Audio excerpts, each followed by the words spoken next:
Hello मेरे प्यारे दोस्तों। आई होप कि आप बहुत ही स्वस्थ होंगे।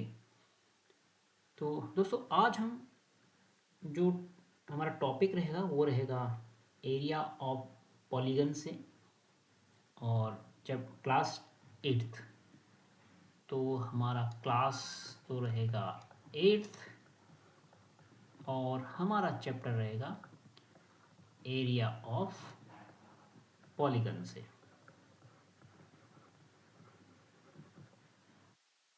तो जो भी हम आज क्वेश्चन करेंगे, ये क्वेश्चन सिर्फ क्लास एट तक सीमित नहीं है, बल्कि ये क्वेश्चन का एप्लीकेशन जो है, जब हम बड़े हो जाएंगे तो भी इसका यूज होगा। अब ये कहाँ कहाँ यूज हो सकता है? ये यूज हो सकता है अगर आप एक फार्मर हैं, और आप या किसी प्रॉपर्टी के काम से जुड़े हुए हैं, यानी कि लैंड मेजरमेंट में इसका काम हो सकता है। या फिर आप एक आर्किटेक्चर हैं, इंजीनियर हैं, वहाँ भी इसका काम हो सकता है। या फिर आप साइंटिस्ट हैं या टीचर हैं, इस केस में आप जोग्राफी में या मैपिंग में इसका यूज़ कर सकते हो।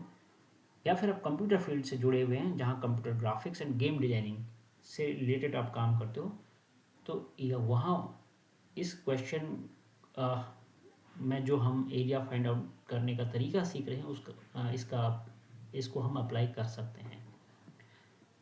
ठीक है दोस्तों। तो किस तरह से हम प्लॉटिंग करते हैं, ये हम इसमें बताएंगे। तो बहुत आसान सा है। जैसे कि आपको एक प्लॉट आपके पास है, या आप किसी प्लॉट को खरीदने जा रहे हैं, और आपको थोड़ा सा दिक्कत ये आ रही है कि इसका एरिया को कैसे फाइंड आउट करें, और एरिया को कैसे फाइंड आउट करें, फिर इसका रेट को कैसे डिसाइड करें। तो अ, उसको उस कॉम्प्लेक्स थिंग को हमें थोड़ा सिंप्लीफाई करके हम चीज़ों को मेजर कर सकते हैं। जैसे मैं उसको कुछ पॉइंट के माध्यम से आपको बताना चाहूँगा।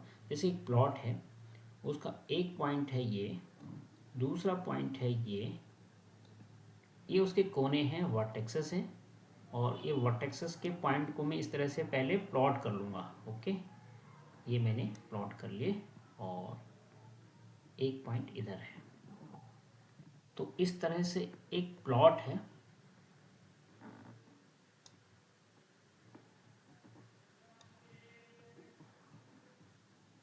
ये एक प्लॉट रहा। इसके एरिया को हमने फाइंड आउट करना है। अगर ये ट्रायंगल होता, या क्वाड्रिलेटरल होता, या फिर एक पेंटागन होता, हेक्सागन होता, या फिर हेप्टागन होता, ऑक्टागन होता, तो इसका एरिया आसानी से मेजर किया जा सकता था। अब क्योंकि ये रेगुलर नहीं है, इरेगुलर सेफ है एक प्लॉट का, तो इसको हम कैसे मेजर करेंगे? तो हम जो इसमें अपनी तरफ से एडिशनल काम करेंगे, उसको मैं एक दूसरे कलर से यूज कर लेता हूँ। तो हम क्या करेंगे, सबसे पहले एक इमेजनरी लाइन बनाएंगे इस तरह का। सॉरी, ये हम इसको एक रूलर के माध्यम से, एक लाइन सेगमेंट के माध्यम से बनाएंगे। ऐसे हम लाइन कनेक्ट कर लेंगे। इस पॉइंट से एक परपेंडिकुलर ड्रॉ कर देंगे ऐसे, इस पॉइंट से एक दूसरा परपेंडिकुलर ड्रॉ कर देंगे इस तरह से, और इस वाले वर्टेक्स से एक परपेंडिकुलर ड्रॉ कर देंगे इसी कॉमन लाइन पर इस तरह से। ओके, तो अब आप देखेंगे कि हमने इसको कुछ सेक्शंस में ब्रेक कर दिया है। पहला ये सेक्शन, दूसरा ये वाला सेक्शन, तीसरा ये वाला सेक्शन, चौथा ये वाला सेक्शन, और पांचवा ये वाला सेक्शन। बट हम इसको एक ही मान लेते हैं कि देखो ये पूरा ट्रायंगल है। अगर जब भी हमें एरिया निकालना है, तो हम पूरे ट्रायंगल का एरिया निकाल सकते हैं। तो इस नीचे वाले को मैं सिर्फ एक ही सेक्शन मान रहा हूँ, 4। तो जब मैं इनको डिवाइड कर पा रहा हूँ, इसका मतलब मैं आसानी से, और ये जो फिगर है, सबसे पहली बात, हमें जब एक पॉइंट हम इस तरह से ज्वाइन करें, हम फिगर को देखें, ये ट्रायंगल है पहला वाला, ये ट्रेपिसियम है, ये ट्रायंगल है, और फिर ये नीचे वाला एक ट्रायंगल है। इट मीन्स दैट मैं इनके एरियाज़ को आसानी से फाइंड आउट कर सकता हूँ, और मैं इस प्लॉट के एरिया को मेजर करके इसका रेट भी निकाल सकता हूँ। ठीक है, तो वन बाय वन मैं इनका एरिया निकालूंगा, लेकिन उससे पहले कि मुझे कुछ फिगर चाहिए। तो फिगर हम कैसे, हम इसको अगर एक मेजरिंग टेप से नापेंगे, तो हम यहाँ पर अभी हम सपोज कर रहे हैं और वहाँ पर हम एक्चुअल जहाँ पर हमें इसकी ज़रूरत पड़ेगी हम एक्चुअली हम मेजरिंग टेप से मेजर करेंगे इसका एरिया। तो पहले इसका नामकरण कर लेते हैं हम। तो इस यहाँ पर इस पॉइंट को जहाँ से मैं यहाँ से शुरुआत करते हैं, इसको ए मान लेते हैं, इसको बी मान लेते हैं, इसको सी मान लेते हैं, इसको डी और इसको ई, और एक ई के ठीक नीचे वाले पॉइंट को हम मान लेते हैं एन, और इसको हम मान लेते हैं एम, इसको हम मान लेते हैं एल। इस तरह से हम इसका नामकरण कर लेंगे और उसके बाद हम वन बाय वन सभी सेक्शंस के एरिया को निकालेंगे और उनको कर देंगे ऐड। इस तरह से हमारा टोटल एरिया निकल आएगा। चलो शुरू करते हैं फिर एरिया निकालने का। पहला हम इस फर्स्ट सेक्शन का एरिया निकालेंगे। तो एरिया ऑफ हम लिखेंगे एरिया ऑफ द प्लॉट। इस प्लॉट का हमने नाम रखा है A B C D E, यानी कि इसमें कितने साइड है 1 2 3 4 5। इस तरह से एक पेंटागन भी हम इसको बोल सकते हैं। तो इसका एरिया निकलेगा सेक्शन 1 का एरिया जो एक ट्रायंगल है। ट्रायंगल का एरिया का फॉर्मूला हमें पता है, वो होता है 1/2 base B for base into height H for height. तो ये पहला सेक्शन का एरिया निकला। दूसरा सेक्शन एक ट्रेपेजियम है। ट्रेपेजियम की विशेषता ये होती है कि उसकी एटलीस्ट 2 साइड्स पैरेलल हों। तो यहाँ पर ई एन और डी एम इस फिगर के 2 पैरेलल लाइंस हैं, और जबकि एन एम और E D 2 non parallel lines हैं। ओके, तो ये फिगर हमारा हो गया ट्रेपेजियम। तो ट्रेपेजियम का एरिया निकालने का फॉर्मूला हमारे पास होता है 1/2 sum of parallel sides, sum of parallel sides into height, या फिर उन 2 पैरेलल लाइंस के बीच का जो डिस्टेंस है, ये जो h है ये उसी को दिखाता है। इस तरह से ये हो गया सेक्शन 2 वाले का एरिया। प्लस थर्ड वाला फिर से एक ट्रायंगल है, तो इसका एरिया फिर से हो जाएगा 1/2 बेस इनटू हाइट, जो हमारा है तीसरा सेक्शन। और अंतिम सेक्शन जो है वो भी ट्रायंगल है, तो इस तरह से इसका भी एक एरिया निकल आएगा 1/2 बेस इनटू हाइट। तो ये बेस इनटू हाइट यहाँ भी लिखा, बेस इनटू हाइट यहाँ भी लिखा, बेस इनटू हाइट यहाँ भी लिखा। तो यहाँ पर ये बेस इनटू हाइट सब फिगर के अलग अलग ट्रीट होगा। तो जैसा फिगर में होगा उसी तरह से हम बेस और हाइट को लिखेंगे। ठीक है, तो ये हो गया मतलब फोर्थ सेक्शन का एरिया, पहला दूसरा तीसरा एंड चौथा। तो हम पहले की तरफ बढ़ते हैं 1/2। यहाँ पर बेस होगा ए एन और हाइट होगा ई एन। ठीक है, तो अभी हमने आपसे कहा था कि सबसे पहले हम इसका एक फिगर मान लेते हैं। तो इस तरह से एरिया को हम निकाला। अब हम एरिया कैसे निकालेंगे जब तक हमारे पास बेस हाइट नहीं होगा। तो मान लेते हैं कि हमने इनका ये एक मेजरिंग टेप से मेजर कर लिया है। तो यहाँ पर हम मान लेते हैं ए सी हमारा है 18 मीटर, राइट। ए सी हमारा है 18 मीटर और ए एम हमारा है 14 मीटर और ए एम हमारा 14 मीटर, ए एन हमारा है 6 मीटर। और जो बी एल हमारा परपेंडिकुलर है, ये बी एल ये हमारा है 4 मीटर। और डी एम अगला परपेंडिकुलर, यानी कि हमारा डी एम अगला परपेंडिकुलर है 12 मीटर। ई एन हमारा नेक्स्ट परपेंडिकुलर है E N, that is 9 metre. इस तरह से हमने एक मेजरिंग टेप से मेजर करके हमने पाया कि इनकी लेंथ इस तरह से है। तो अब हम सीधे इस फॉर्मूला में पुट करेंगे 1/2 बेस इनटू हाइट पहले सेक्शन के लिए। यहाँ पर बेस यानी कि ए एन, जो ए एन हमारा 6 है, तो बेस की जगह मैं लिख दूंगा 6। हाइट जो ई एन है वो ई एन ये है हमारा, ये है 9। तो यहाँ पर हमने लिख दिया 9 पहले सेक्शन का एरिया 1/2। अब दूसरा सेक्शन का एरिया वो एक ट्रेपेजियम है जिसमें लिखा है सम ऑफ पैरेलल साइड। तो हमें इसका और इसका लेंथ को सम करना है, सम ऑफ पैरेलल साइड। तो ई एन का लेंथ क्या है, ई एन का लेंथ है 9, यानी कि ई एन का लेंथ हो गया 9 प्लस डी एम का लेंथ हो गया 12 और इनटू हाइट, इनके बीच का स्पेस यानी एन एम। अब एन एम क्या हमें दिया है, एन एम कहीं भी नहीं दिया है हमें, लेकिन हमें आप यहाँ से देख सकते हैं हमें ए एम दिया है, और ए एम दिया है, ए एम दिया है, what is A M, 14 metre, और ए एन हमें दिया है, ए एन हमें दिया है 6 मीटर। तो अगर ए एम हमारा 14 मीटर है, ठीक है, ए एन हमारा 14 मीटर है, सॉरी ए एम हमारा 14 मीटर है, इस 14 मीटर से हम अगर ए एन माइनस कर दें जो हमें दिया है 6 मीटर, ये 6 मीटर, तो हमारा आ जाएगा एन एम, और इस तरह से वो आ जाएगा 8 मीटर। 14 में से 6 गया 8, तो इस हाइट की जगह मैं लिख दूंगा 8, क्योंकि हाइट का मतलब मैंने बताया अभी जस्ट पहले थोड़ी देर मैंने बात की थी इस बारे में कि हाइट को हम ये भी लिखते हैं कि दो पैरेलल लाइन के बीच का जो डिस्टेंस है ट्रेपेजियम में वो कितना है, तो यहाँ पर वो 8 मीटर है, तो मैंने लिख दिया 8 मीटर।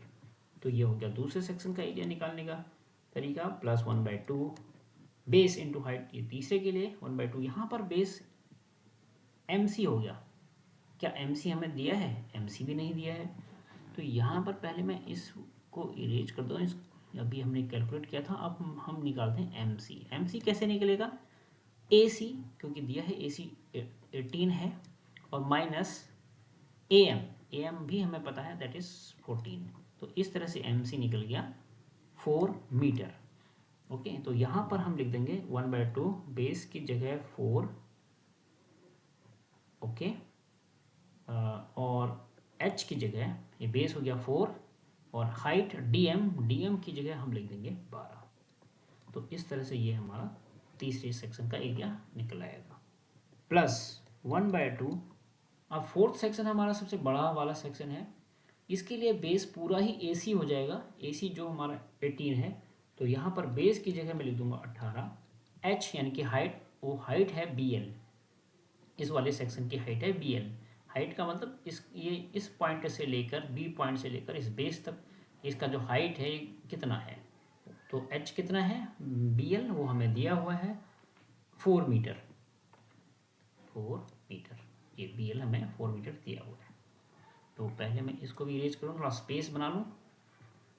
इस तरह से हम सारे 4 के 4 सेक्शन का एरिया निकाल सकते हैं। अब हम 2 से कैंसिल करेंगे, 2 3 जा 6, 9 3 जा 27, प्लस यहाँ पर हम 9 और 12 को ऐड करेंगे, तो दोनों का ऐड हो गया 21, और नीचे 2 है तो 2 से मैं 8 को कैंसिल भी कर सकता हूँ 4 टाइम्स, ठीक है। तो अब बीच में बचा 21 इंटू 4, तो 4 से 21 को मल्टीप्लाई कर दें, 4 1 जा 4, 4 2 जा 8, 84। कई बार बच्चे ये भी करते हैं कि 2 से इन बीच ब्रैकेट के बीच में जो नंबर लिखे हैं उनको भी कैंसिल करने लग जाते हैं, तो ऐसा नहीं करना है। हमें यहाँ पर बॉड मास वाला फॉर्मूला याद रखना है, पहले हमें ब्रैकेट को करना है सॉल्व, उसके बाद फिर डिवीजन का नंबर आता है। तो बीच में जब भी प्लस या माइनस हो तो इन ये जो नीचे डेनोमीटर में जो भी नंबर लिखा है आप डायरेक्टली इसको कैंसिल ना करें, पहले बॉड मास का यूज़ करते हुए पहले उसको ऐड करें, ऐड करने के बाद फिर कैंसिल कर सकते हैं, जैसा हमने अभी ऊपर किया था। नाउ तीसरे सेक्शन के एरिया की तरफ चलें, 2 6 जा 12, 6 4 जा 24, प्लस 6 4 जा 24, तो ये इस तरह से तीसरा सेक्शन का एरिया आएगा। और यहाँ पर 2 से 18 को कैसे कैंसिल कर दें, 2 9 जा 18 और 9 4 जा 36। अब आप एक ध्यान, जब भी आप कैंसिल करें कभी भी हो बड़े नंबर को डिवाइड करें, जैसे मैंने 2 से 12 को कैंसिल किया, मैं 4 को भी कैंसिल कर सकता था, यहाँ पे मैंने 2 से 18 को कैंसिल किया था, मैं 4 को भी कैंसिल कर सकता था।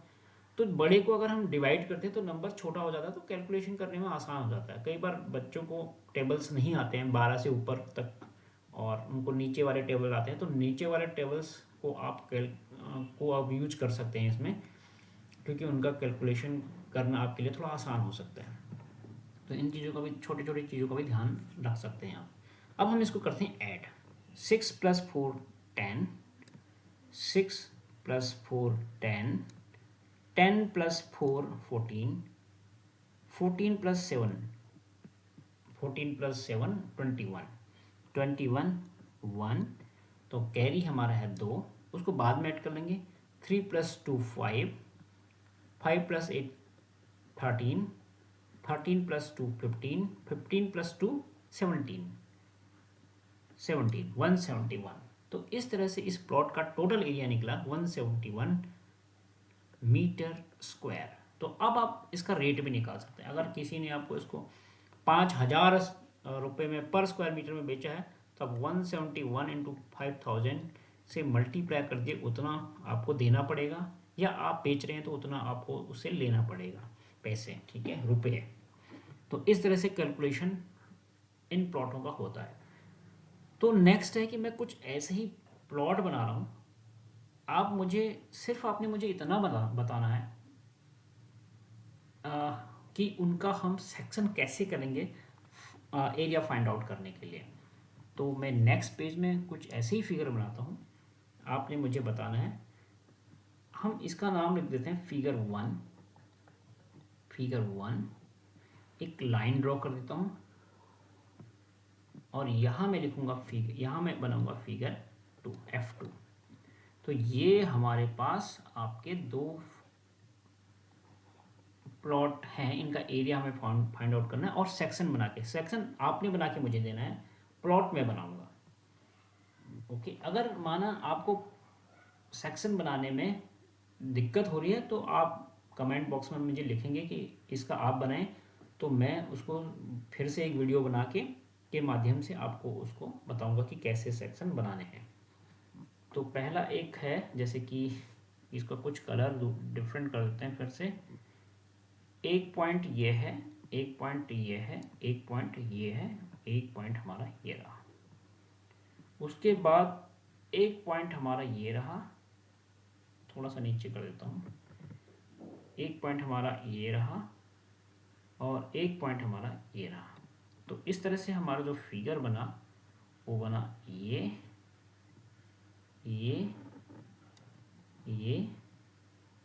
इनको ज्वाइन कर दें सारे पॉइंट्स को इस तरह से, और इस तरह से ये फिगर बन गया ए। तो एक तो आपने मुझे इसका सेक्शन करके बताना है कि कैसे एरिया आप निकालेंगे। सेक्शन ए फिगर होगा तो हम निकालेंगे, बट यहाँ पर आपको सिर्फ इनके सेक्शन बनाने हैं। और मैं एक दूसरा भी बनाता हूँ प्लॉट। अगर मैं एक प्लॉट बनाऊँ, एक पॉइंट है उसका ये, एक पॉइंट है उसका कहीं ये, और एक पॉइंट है उसका ये, एक पॉइंट है उसका ये, और एक पॉइंट है उसका करीब करीब यहाँ। इस तरह से एक प्लॉट है। तो यानी कि प्लॉट को अगर हम ज्वाइन करें तो एक ऐसे हो गया, फिर ऐसे हो गया, उसके बाद फिर ऐसे हो गया, उसके बाद फिर एक लाइन इस तरह से हो गई, फिर एक लाइन इस तरह से हो गई। तो ये है फिगर नंबर 2 प्लॉट। इनका सेक्शन करके आपने मुझे बताना है कि इनका आप सेक्शन कैसे करेंगे। ओके, तो आई होप कि आपको एरिया निकालने का तरीका पता चल गया होगा थोड़ा, और इसको आप प्रैक्टिस भी कर सकते हैं। क्लास 8 में बहुत सारे इस तरह के क्वेश्चन पूछे जाते हैं, और मैंने आपसे जैसे कहा क्लास 8 में नहीं, इसका हम जब बड़े हो जाते हैं तो तब भी इसका यूज होता है। तो thank you for watching this video clip. अगली बार फिर से हम मिलेंगे एक और इन्फॉर्मेटिव वीडियो के साथ। तब तक के लिए गुड बाय।